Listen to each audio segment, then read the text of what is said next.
Okay guys, I've been searching on YouTube trying to figure out how to detect a leak in my pneumatic airlines. I couldn't hear it anywhere, and my compressor turns on every night. Drives me nuts. It's real loud.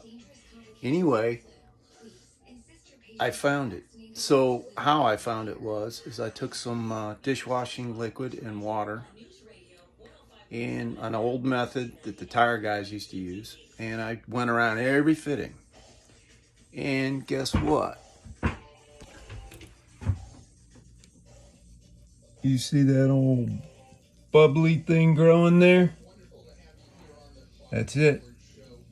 That's the only fitting leaking, but it's just enough to drain my compressor down. It takes about a whole day for it to drain down, but then it turns on. So for those of you out there that want to try to find a leak in your compressor lines, just go to the old method, soap and water, put it on everything, and heavy solution, and it works for me. I appreciate you checking my video out. Bushman out.